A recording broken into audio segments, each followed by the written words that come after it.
اگر آپ اس پہ غور کریں تو آداب معاشرت کا خلاصہ ہے یہ حدیث۔ آقا کریم نے ارشاد فرمایا اتنی دیر تک کوئی شخص کامل مومن نہیں ہو سکتا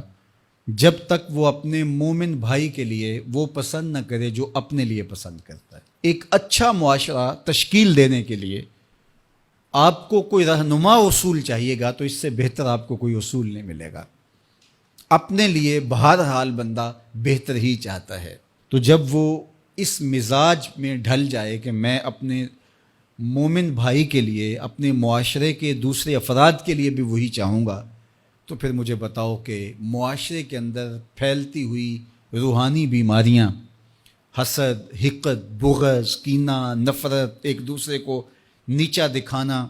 تکبر، رعونت، غرور، یہ ساری چیزیں یہ کہیں آپ کو نظر بھی نہیں آئیں۔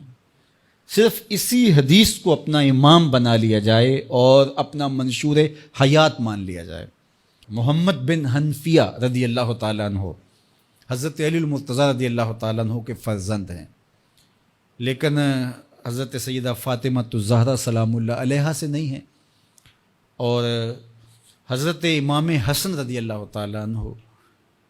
حضور علیہ الصلوۃ والسلام کے نواسے، تو بھائی آپس میں، تو دونوں میں کسی معاملے میں شکر رنجی ہو جاتی ہے۔ شکر رنجی جس رنج میں مٹھاس ہو، شکر ہو، میٹھی ناراضگی، کوئی بغض حسد پہ مشتمل ناراضگی نہیں۔ تو حضرت محمد بن حنفیہ ایک دن بیٹھے تو سوچا کہ وہ میرے عمر میں بھی بڑے بھائی ہیں، اور پھر دوسری بات یہ ہے کہ وہ رسول خدا کی بیٹی کے بیٹے ہیں، ان کا یہ اعزاز ہے، بہرحال مجھے تو یہ اعزاز نہیں ہے، پھر جوانان جنت کے سردار بھی ہیں، تو میں ان سے ناراض ہوں، وہ میرے سے ناراض ہیں، تو بات بھی کوئی اتنی خاص نہیں، تو اب دن بھی 3 گزر رہے ہیں، چلو میں ان کو راضی کر لیتا ہوں۔ تو گھر سے نکلے ان کو راضی کرنے کے لیے، تو واپس آ گئے راستے سے، کاغذ لیا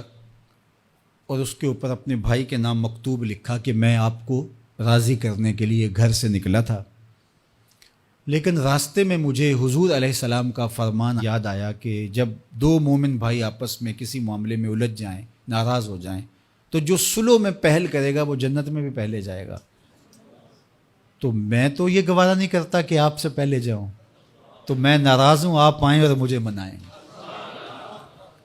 تو حضرت امام حسن نے خط پڑھا اور مسکرانے لگے، اور آپ تیزی کے ساتھ تشریف لائے اور اپنے بھائی کو کہا اچھا مان جاؤ پھر، تو وہ مننے کے لیے تو پہلے ہی تیار تھے نا۔ تو جب آپ اپنے مومن بھائی کے لیے وہ پسند کریں گے جو اپنے لیے پسند کرتے ہیں، تو پھر زندگی گزارنے کا مزہ آنے لگے گا۔ نفس روکتا ہے یہ چیز میرے پاس ہے اس کے پاس نہ ہو، یہ اعزاز میرے پاس ہے اس کے پاس نہ ہو، اور اس کی ایک اپنی لذت ہے اور وہ مادی لذت ہے، اور ایک ہے باطن کی روح کی لذت۔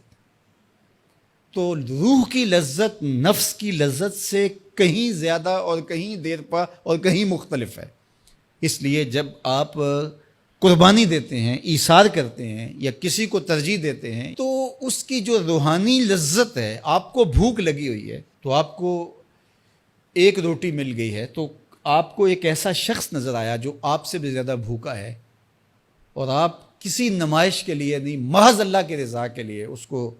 روٹی دے کر کے دیکھیں، خود بھوک کاٹ کے دیکھیں، وہ مرغن کھانوں میں سرور نہیں آئے گا جو اس بھوک میں لطف آپ کو آئے گا۔ تو حضور علیہ السلام کا یہ فرمان اپنے عمل کا حصہ بنا لیں،